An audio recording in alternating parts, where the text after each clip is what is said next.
16장 16절 32절까지입니다.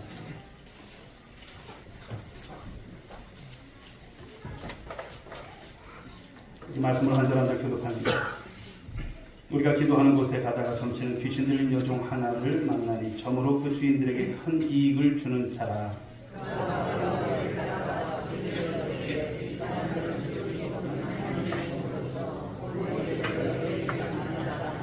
이같이 여러 날을 하는지라 바울이 심히 괴로워하여 돌이켜 그 귀신에게 이르되 예수 그리스도의 이름으로 내가 네게 명하노니 그에게서 나오라 하니 귀신이 즉시 나오니라.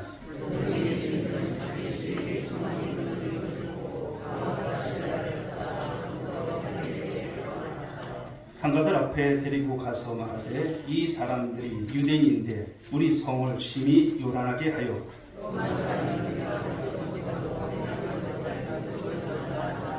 우리가 일제히 일어나 고발하니 상관들이 옷을 찢어 벗기고 매로 치라 하여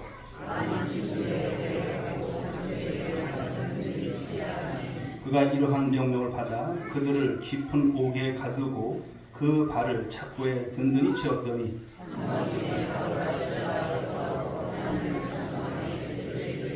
이에 갑자기 큰 지진이 나서 옥터가 움직이고 문이 곧 다 열리며 모든 사람의 매인 것이 다 벗어진지라.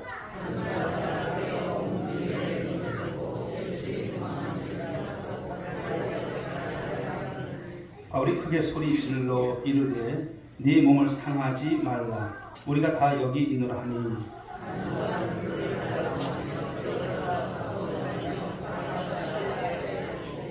그들을 데리고 나가 이르되 선생들이여 내가 어떻게 하여야 구원을 받으리까 하거늘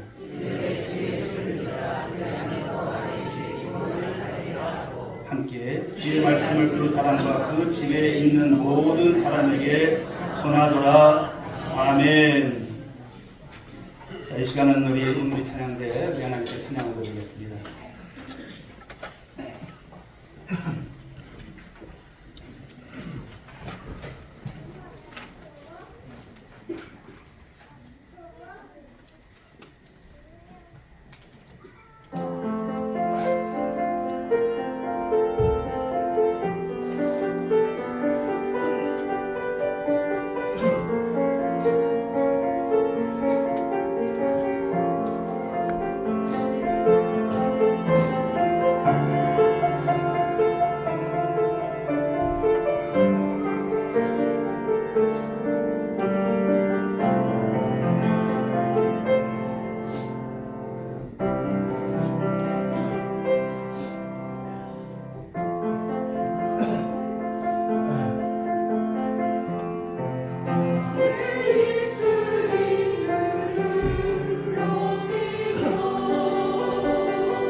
한 주간 또 주 안에서 평안하신 가운데 또 저희를 지켜주셨고 또 주의 전으로 인도하신 줄 믿습니다. 오늘 시간 주님 앞에 나오신 여러분 모두에게 주의 은총이 함께 하시기를 주님의 이름으로 축원드리겠습니다. 우리 옆에 분들과 한번 인사하실까요? 오늘도 하나님의 기적을 경험하시길 축복합니다.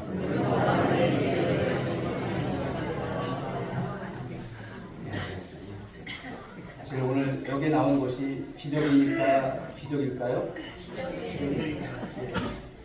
여기 나온 것 우연히 나온 것 아니고요. 하나님께서 보내주셨고 오늘 우리의 생명을 붙들고 계시고 또 저희에게 무엇보다도 우리가 세상에서 가장 행복한 사람들이잖아요. 왜? 예수를 믿기 때문에. 돈이 없어도 건강이 없어도 세상에 물질이 없어도 우리처럼 행복한 사람은 없다라고 하는 사실을 다시 한번 깨달으시고 오늘 말씀 속에서 큰 은혜를 붙잡는 우리 모두가 될 수 있게 하나님 소망합니다. 오늘 주신 본문의 말씀을 가지고 옥문보다 더 큰 기적이라고 하는 말씀의 제목으로 은혜를 나누고자 합니다. 우리 지난 시간 그 말씀을 16장 내용을 이제 쭉 보면서 제2차 선교 여행이 어떻게 출발되었고 또 어떤 사건들이 이제 있게 되어지는지 지명과 함께 지도를 한번 봤어요. 한번 보여주실까요? 예. 자, 복습하는 의미에서 수리안디옥에서 이제 떠납니다. 쭉 떠나면 계속 다 다소가 나오고요. 다소는 여러분 사도 바울의 고향이에요. 그리고 더베로 가고 또 더베에서 올라가면 루스드라가 나오고 루스드라에서 이고니온 또 비시디 안디옥이라고 하죠. 수리 안디옥하고 비시디 안디옥은 달라요. 그렇죠? 비시디 안디옥 또 넘겨주시면 여기서 이제 드로아까지 가는 여정입니다. 자, 드로아에서 어떤 사건이 있었을까요? 바울이 환상을 보게 돼요. 환상을 보는데 그 환상이 사실은 사도 바울이 이 아시아에서 복음을 전하려고 했어요. 근데 하나님께서 막으시는 거예요. 성령께서 막으시는 거예요. 그런 가운데서 드로아에서 환상을 보게 되는데 그 드로아 환상은 무엇이냐면 마게도냐 사람이 나타나서 우리에게 건너와서 우리를 도우라. 복음을 전해달라 이런 말씀인 거예요. 이런 환상을 보게 되었습니다. 바울은 이 환상을 보고 말씀을 보니까 어떻습니까? 그가 지체했을까? 지체하지 않았어요. 10절에 보게 되면 16장 10절에 보게 되면 바울이 그 환상을 보았을 때 우리가 곧 마게도냐로 떠나기를 힘쓰요. 곧이라고 하는 편이 있어요. 순종했음을 말씀하는 것이죠. 우리의 신앙이라고 하는 것은 하나님의 말씀이 임하면 그 말씀에 순종하는 신앙이 될 줄 믿습니다. 지체하고 기회를 잃어버리고 그러면 손해예요. 우리 인생 여러분 긴 것도 아닌데 우리 그렇게 지체하면서 손해나는 인생이 되어서는 안 될 것입니다. 순종함을 통해서 그 뜻을 이뤄가는 모습이 있죠. 바울은 이 환상을 이제 하나님의 부르심으로 받아들이고 마게도냐로 건너간다는 것이죠. 건너간 곳이 이제 바로 여기 보면 네아폴리라고 하는 지역으로 가게 되어지고 네아폴리에서 이제 빌립보라고 하는 지역까지 갑니다. 자, 이 사건이 왜 중요할까요? 사도 바울이 아시아에서 복음을 전하는 것이 전부인 줄 알았지만 성령께서 그를 보내시고 복음을 가지고 가게 되는 것, 이 사건은요. 쉽게 말해서 복음이라고 하는 것이 유럽으로 전파되는 놀라운 사건을 말씀하는 거예요. 바로 역사적인 사건인 것이죠. 그래서 여러분 바울 일행이 처음 도착한 이제 도시가 어디냐면 빌립보라는 지역이에요. 빌립보에서 우리가 잘 아는 대로 처음 복음을 받아들인 사람이 있어요. 누굴까요?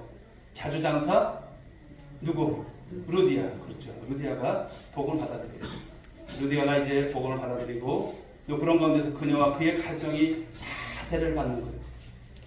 그러니까 우리가 개척할 때 처음 보면은 가정이 이렇게 중심에서 이제 개척이 되잖아요. 거기 교회가 세워지는 거예요. 그 교회가 무슨 교회일까요? 빌립보 교회. 빌립보 교회. 우리 성경에 보게 되면 빌립보서가 있지 않습니까? 빌립보 교회입니다. 어떻게 보면 오늘 빌립보에서 복음이라고 하는 것이 아주 자연스럽게 아름답게 시작된 것처럼 보여져요. 그러나 성경을 계속 우리가 읽어가다 보면 복음이 전해지는 곳마다 동시에 나타나는 또 하나의 모습이 무엇이냐면 복음에 대한 강해, 그렇죠. 저항, 핍박이 일어났던 것을 볼 수가 있습니다. 오늘 우리가 읽은 이 본문은 바로 그 장면의 말씀입니다. 바울과 실라가 복음을 전하다가 억울한 일을 만나는 거예요. 매를 맞는 거예요. 감옥에 들어가는 일이에요. 참 우리가 여러분 그런 걸 보면 예수 믿는 거 편합니까? 안 편합니까? 편한 거예요. 오늘도 이 자리에 오는데 누구는 매를 맞고 감옥에 가 있고 이런 사람 없잖아요. 저거를. 그러나 지금도 제3세기권 많은 곳에서는 여러분 복음을 자유롭게 전하지 못하는 그런 일들이 있는 거예요. 여러분 중동 같은 경우 지금 보면 이란, 옛날에 페르시아라고 하는 나라 있죠. 지금 그런 나라는 여러분 어떻습니까? 복음이 자유롭습니까? 복음 자유롭지 않아요. 물론 세계 이런 정쟁이 일어나고 동유럽에서 전쟁이 일어나고 그리고 중동에서 전쟁이 일어나는 이런 것들을 우리는 다 모르지만 어쨌든 하나님의 섭리 역사 속에 있는 줄 믿으시기 바랍니다. 우리는 기도할 따르는 것이죠. 오늘 사도 바울이 이런 배를 맞고 감옥에 갇히는 오늘 사건을 소개하는데요. 그런데 그 감옥 안에서 아주 놀라운 일이 일어난다는 거예요. 사람의 일이 아닙니다. 오늘 말씀을 통해서 하나님께서 어떻게 일하시는지를 좀 보십시오. 여러분의 인생 가운데서도 하나님께서 어떻게 일하시는지를 보실 수 있는 여러분들 될 수 있게 주님을 축복합니다. 그냥 살아오면서 그냥 3월 맞이하고 그냥 그런 것이 아니에요. 우리 인생 가운데서도 하나님의 일하심이 있는 줄 믿으시기 바랍니다. 그 하나님께서 어떻게 기적을 베풀어 가시는지를 우리가 보시면서 하나님, 우리 인생 가운데서도 우리 가정 가운데도 적어도 하나님의 은혜 가운데 그런 기적이 일어나기를 원합니다. 그런 소원을 받고 말씀을 받는 은혜의 시간 될 수 있기를 주여로 축복합니다. 자, 넘겨주시면 계속 나오는 넘겨주세요. 쭉쭉쭉 넘겨주시고 이제 이건 2차 우리 교회 이제 경험인데요.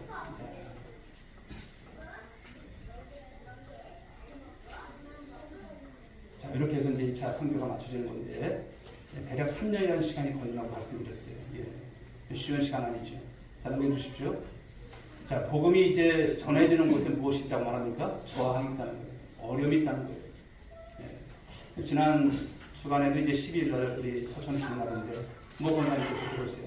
목사님, 우리가 복음을 전하는데 전도를 하는데 그 걔들 있잖아요. 예. 하나님의 교회들. 걔들이 우리 거기 파라솔까지 와가지고 뭘 나눠주더라고요. 그래서 제가 그랬대. 가라고.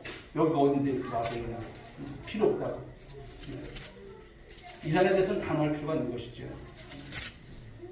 근데 그 사람은 또 어디서 또 우연히 좀 만났다는 얘기를 하시더라고요. 뭐 서천 사람이니까. 참 불쌍한 그런 일들입니다. 이런 복음을 전하다 보면 뜻하지 않는 많은 일들, 어려운 일들, 또 이단과의 부딪힘 속에서 이런 어떤 어려움을 만나기도 하는 것을 볼 수가 있어요. 즉 여러분 복음이 전해지는 곳에 사단이 얼마나 가락하는지 몰라요. 저항이 일어나는 것을 볼 수 있다는 것이죠. 오늘도 본문을 보시게 되면 바울과 실라가 이 빌립보 지역에서 복음을 전하다가 핍박을 받는다는 것입니다. 바울이 귀신을 쫓아내는 일로부터 이야기가 시작되죠. 오늘 말씀 보면 자 16절 말씀을 보실까요? 읽습니다. 우리가 기도하는 곳에 가다가 점치는 귀신들의 여종 하나를 만나니 점으로 그 주인들에게 큰 이익을 주는 자라. 자, 여기 귀신들의 여종이 있는데요. 이 여자를 고용해서 돈을 버는 주인이 있었다고 하는 말씀이에요. 고용된 사람은 귀신의 지배를 받고 있고요. 또 고용주는 어떻습니까? 돈의 지배를 받고 있는 둘 다 보면 어떻습니까? 불쌍한 사람이에요.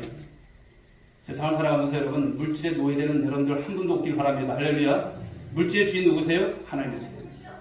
귀신 들려있는 이 영혼은 참 불쌍한 거예요.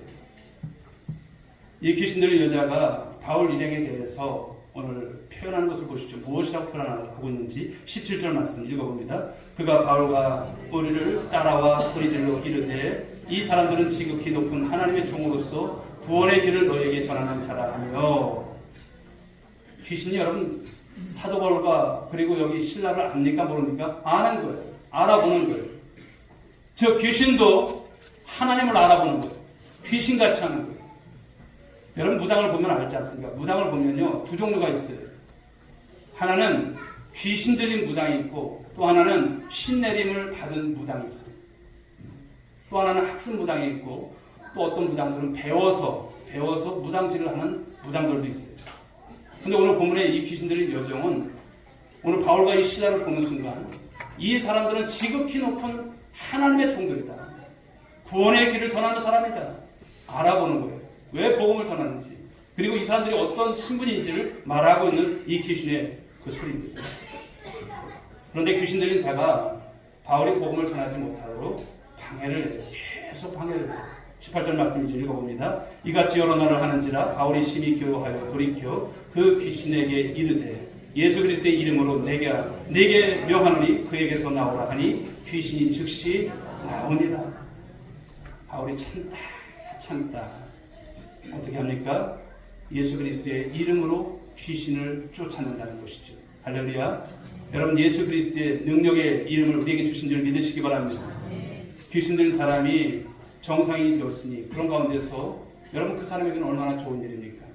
여러분들이 예수 그리스도의 이름을, 바로 나사렛 예수 그리스도의 이름을 여러분들이 어려움 만날 때마다, 또 귀신 들린 여러분 그런 일들이 있을 때마다 선포하십시오. 여러분이 주신 이름이에요. 그렇죠. 주의 정도 같지만 여러분들도 가정에서 여러분 그렇게 하실 수 있길 바랍니다. 그런데 여러분, 문제가 생겼어요. 이 귀신 들린 자가 바로 귀신도 나타나요. 문제가 생겼어요. 귀신 들린 여종을 통해서 돈을 벌어왔더니 바로 그 사람에게 있어서 수입원이 끊긴 거예요. 돈벌이가 끊긴 거예요. 여기 주인은 이 귀신 들린 여자 인간 회복이나 치유에는 관심이 있을까요? 없습니다. 그런 사람은 아니에요. 어떻게 해서든지 이 귀신 들린 여자를 통해서 돈벌이 하는 것이죠. 돈벌이가 끊기자 화가 난 주인 바울과 실라를 고소합니다. 19절 말씀 읽어볼까요? 여종의 주인들은 자기 수익과 소망이 끊어진 것을 보고 바울과 실라를 붙잡아 장터로 관리들에게 끌어갔다가 이렇게 말씀을 하고 있어요. 자, 그러면서 고소 내용이 20절과 21절인데요. 성을 아주 요란하게 했다는 거예요. 풍속을 어지럽혔다고 하는 바로 그런 것을 가지고 고소를 했어요. 그러나 바울과 실라는 요란하게 한 적이 있을까? 없습니다. 오히려 요란하게 한 사람은 귀신의 힘을 빌어서 돈을 벌고 있는 사람들이 아닐까요? 오늘 바울이 전한 복음은 혼란한 세상을 정상적으로 돌려놓은 아주 귀한 일을 한 것이죠. 그러나 사람들은 어떻습니까? 그것을 받아들이지 않아요.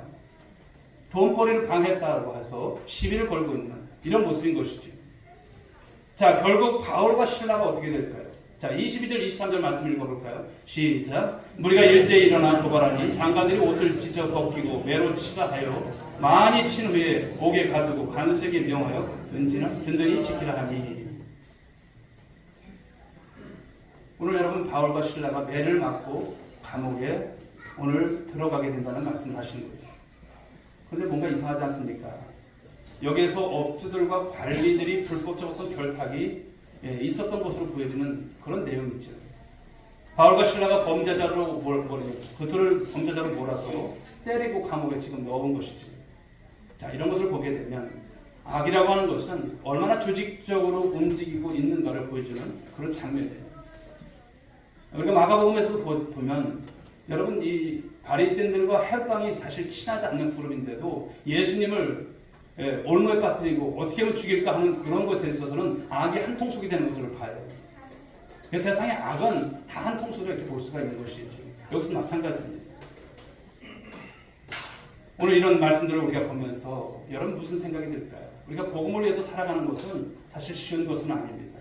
여러분들 쉽게 살아간다면 그것은 내 신앙에 있어서 문제가 있을 수도 있는 거예요.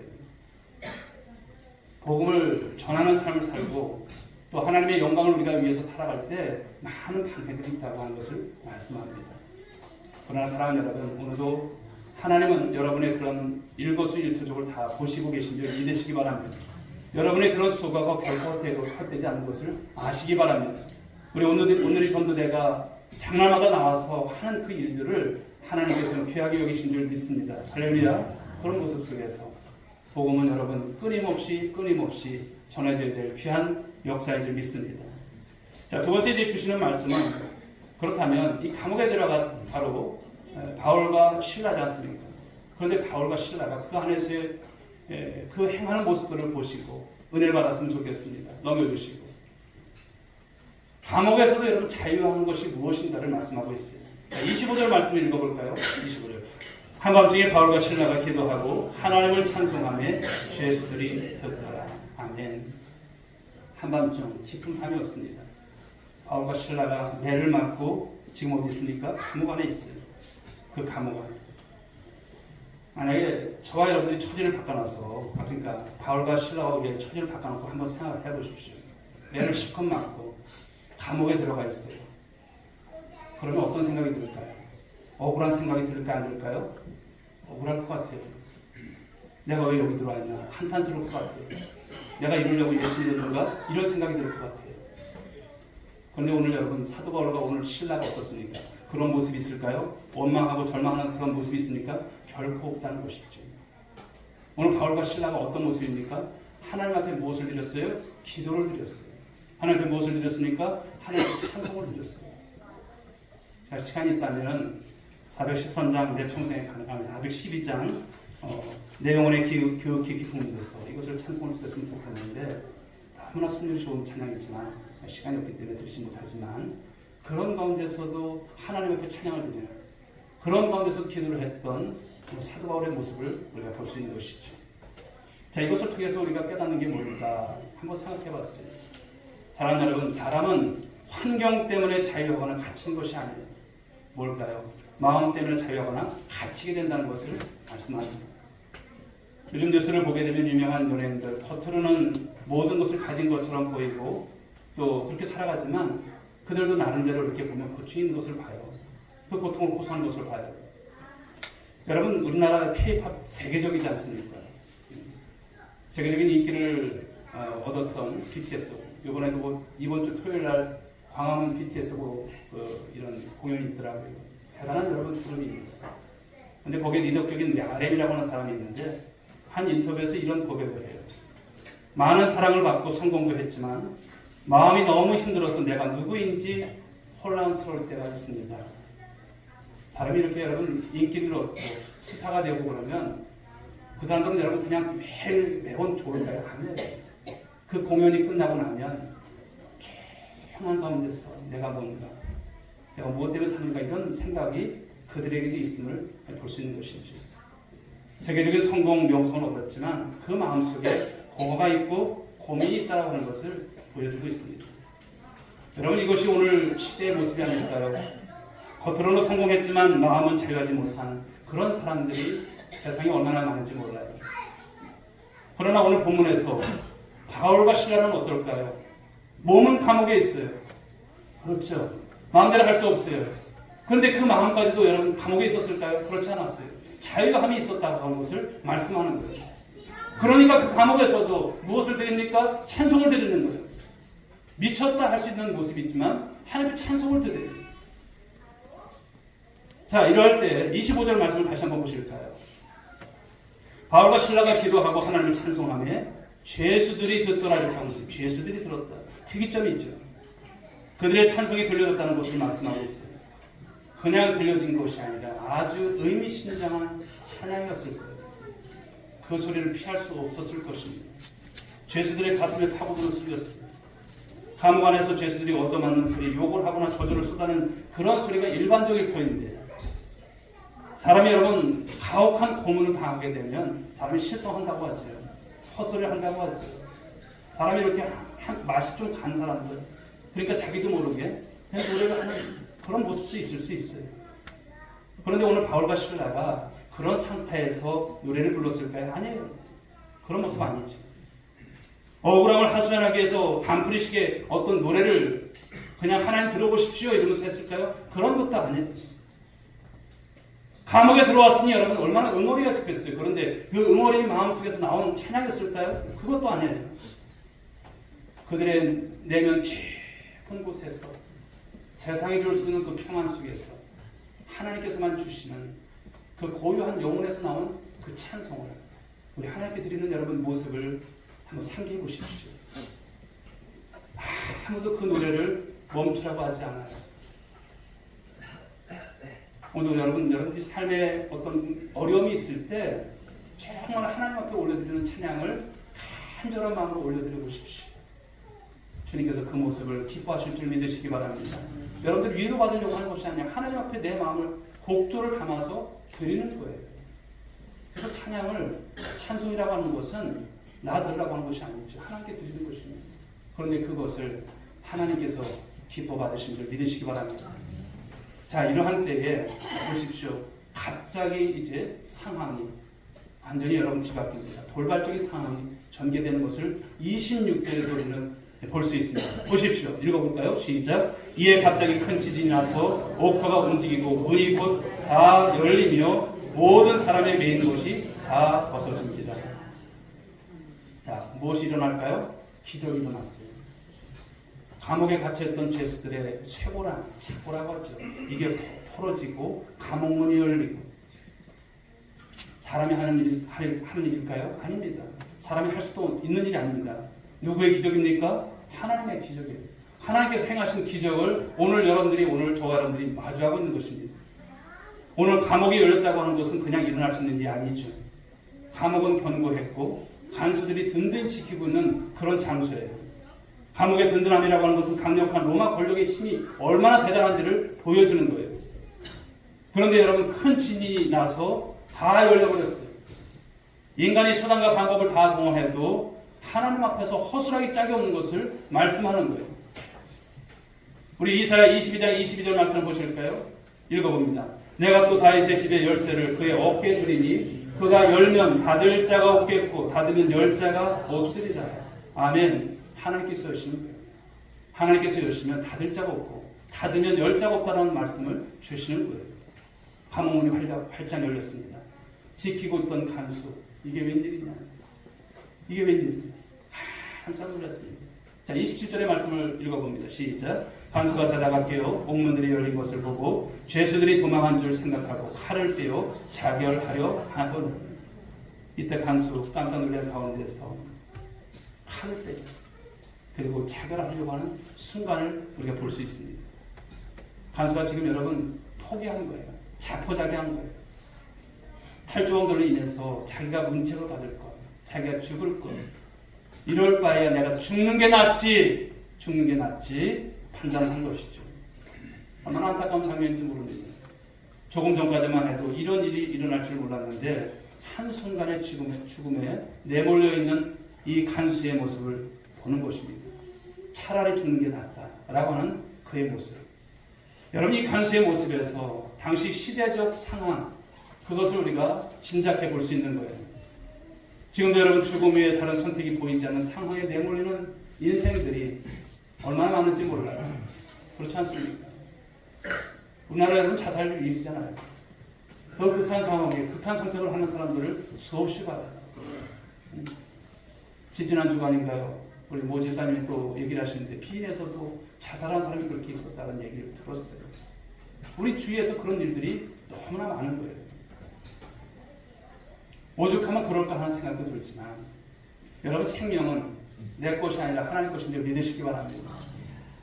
자, 그 순간 오늘 바울이 그 장면을 목격해요. 자, 28절 말씀 읽어볼까요? 시작.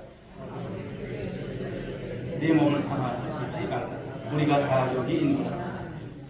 오늘 바울이 그를 말해요. 간수를 말리고 있어요. 사실 이 상황에서 바울과 신라가 여기 있으면 안 되잖아요. 빨리 도망쳐야 되잖아요. 감옥문이 열렸고 어떻게 보면 기회인데, 도망을 피했는데 오늘 사도 바울과 여러분 신라는 도망했습니까? 도망하지 않았어요. 그 이유가 뭘까요? 그 이유는 분명합니다. 여러분, 바울과 신라에게는 감옥 안에 있느냐 감옥 밖에 있느냐가 중요할까요? 중요하지 않아요. 내 주님을 모시고 있는 여기서든 밖에서든 동일한 그런 모습을 말씀하고 있는 거예요. 그들은 감옥 안에 몸은 갇혀있지만 마음까지 갇혀있지 않다라고 하는 것을 말씀하는 거예요. 사랑하는 성도 여러분, 세상에는 감옥 밖에 있어도 갇혀있는 사람들이 있어요. 성도들을 만나서 이렇게 얘기하면 갇혀있는 분들을 만날 수 있어요. 주 안에 있으면 그런 모습이 아닐 텐데 주 밖에 있는 모습을 보여주는 것이죠. 그러나 감옥 안에 있어도 여러분 자유이 있다고 하는 것을 말씀합니다. 자, 여러분들 한번 보십시오. 여러분들 어떻습니까? 오늘도 삶을 살아가지만 마치 내 인생이 감옥처럼 느껴지는 분들이 있을까요? 사도 바로 감옥에 있으면서도 감옥처럼 여기지 않았던 그 모습, 자유가 있었는데 나는 어떨까요? 목사님 말도 마십시오. 지옥입니다. 그런 분이 있을까요? 오늘 바울과 실라는 감옥 안에 있었지만 자유인이었어요. 그러니 여러분, 그들의 찬송은 여러분 우리가 생각할 수 있는 거잖아요. 자유인이기 때문에 마음껏 하나님을 찬양하는 모습을 보여주고 있잖아요. 감옥 천장을 뚫고 하늘을 향하고 있는 이 찬송, 하나님께서 얼마나 기뻐하셨을까? 그 소리를 들으시고 어떻게 하십니까? 기적을 바라시잖아요. 우리 여러분, 이 말씀을 보면서 그냥 지나칠 말씀이 아니라 너무나 귀한 것을 발견하는 말씀이 되어야 할 줄 믿습니다. 자, 이제 세 번째 주시는 말씀은요, 하나님께서 행하시는 가장 큰 기적에 대한 말씀을 우리가 한번 살펴봤으면 좋겠어요. 29절을 읽어볼까요? 시작.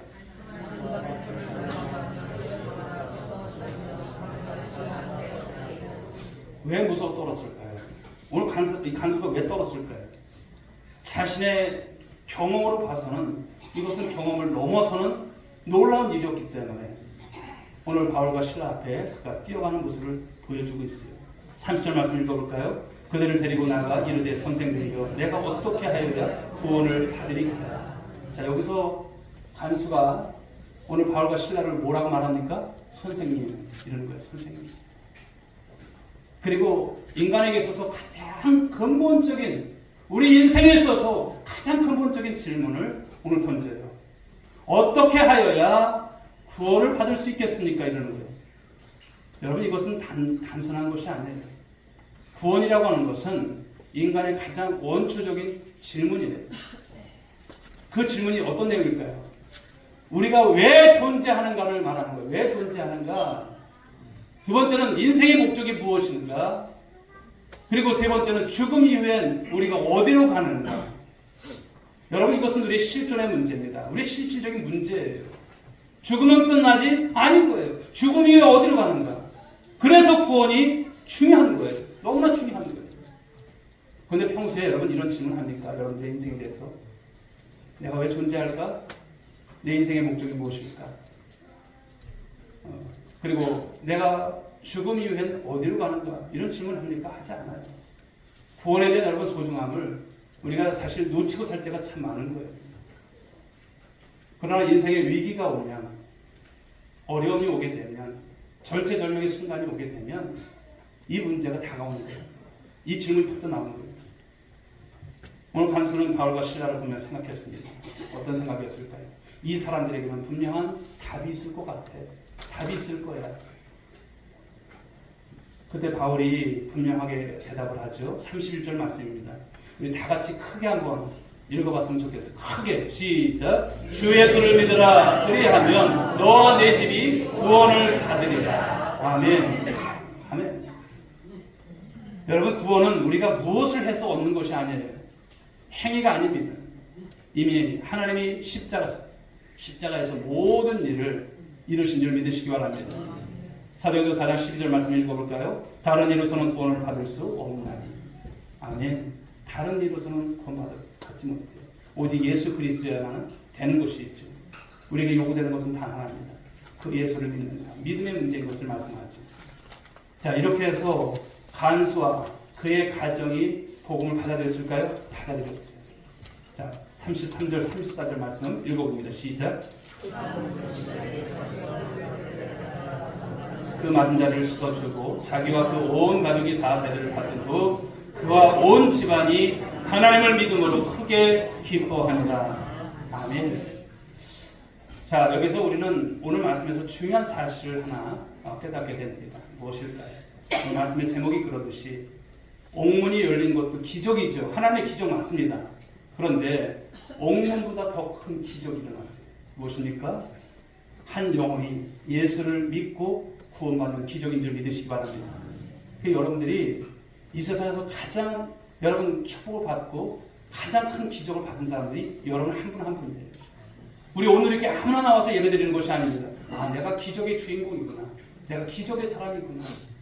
세상에서 여러분 죽었다 살아난 것도 기적이겠지만 그것보다도 내가 내 영혼이 구원받은 것, 내가 하나님의 자녀로 살아가는 것, 내가 하나님 나라의 백성으로 살아가는 것, 내가 하나님을 아버지로 부를 수 있는 것, 이것이 큰 기적이고 축복인 줄 믿으시기 바랍니다.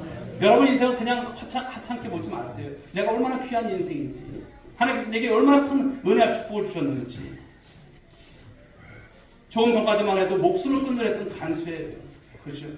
이제는 하나님을 믿고 자기만 구원받은 것이 아니라 온 가족이 함께 예수를 믿게 되었으니 여러분 얼마나 큰 축복을 받은 것입니까? 세상 사람들은 대개 보면, 일반적으로 보면 표적을 찾아요. 기적을 찾지요. 그러나 하나님께서 우리에게 보여주신 가장 큰 표적은 뭘까요? 바로 십자가와 부활인 줄 믿으시기 바랍니다. 사랑하는 성도 여러분, 오늘도 하나님은 같은 일을 하고 계세요. 사도 바울과 오늘 실라가 그 빌립보 감옥에서 일어났던 그 기적의 현장에서 일하셨던 하나님이 오늘도 우리 교회 가운데 여러분의 삶의 현장 속에서, 여러분의 가정 속에서 이 일을 이루어 가시는 줄 믿으시기 바랍니다. 한 사람이 예수님을 믿고 돌아오는 일, 한 가정이 복음을 받아들이는 일, 바로 이것이 하나님께서 행하시는 가장 큰 기적임을 말씀하고 있습니다. 이제 말씀을 맺도록 하겠습니다. 사랑하는 성도 여러분, 그러므로 우리는 이 복음을 붙들어야 할 줄 믿습니다. 할렐루야. 복음 붙드십시오. 세상 살아가는 것 참 녹록지 않고 어렵고 많은 저항도 있고, 또 내가 정말 주님 안에서 진정한 자유를 갖고 살면서도 자유가 없는 듯한 삶을 살아갑니다. 복음을 다시 가지고 시작하는 여러분들 될 수 있길 바랍니다. 그리고 사랑하는 여러분, 이 복음을 전해야 합니다. 할렐루야. 힘써 전하십시오. 교회를 많이 다녀서 오랜 세월 동안 신앙생활에서 전하는 것이 아니에요. 그거 다 필요 없어요. 물론 여러분 살아온 만큼 많은 경험이 있겠죠. 그러나 오늘도 여러분 이 소중함을 잃고 예수 전하지 않는다면 무슨 소용이 있습니까? 그렇죠. 예수 전하는 인생들이 될 수 있길 주의를 축복합니다. 주 예수를 믿으라, 그리하면 너와 내 집이 구원을 받으리라. 너라는 말이 있고 너의 집이 가정을 말하는 거예요. 얼마나 귀한 축복입니까? 오늘도 이 복음이 우리의 삶과 가정 가운데 강력하게 나타나길 주의를 축복합니다. 놀랍도록 역사하기를 주님의 이름으로 축복합니다. 이 일 가운데 쓰임받는 저와 여러분들이 되기를 주님의 이름으로 축복합니다. 기도하겠습니다. 하나님 아버지 감사합니다. 오늘도 사도행전의 말씀을 통해서 큰 은혜를 받았습니다. 오늘 옥문이 열리고 또 착고가 채워졌던 것이 풀어지고, 지진 가운데서 이 모든 일이 일어나는데 참 기적이죠. 그런데 이것보다 더 큰 기적은 오늘 한 영혼이 예수를 믿고 그로 인해서 온 가정이 예수를 영접하는 놀라운 축복을 받는다는 것입니다.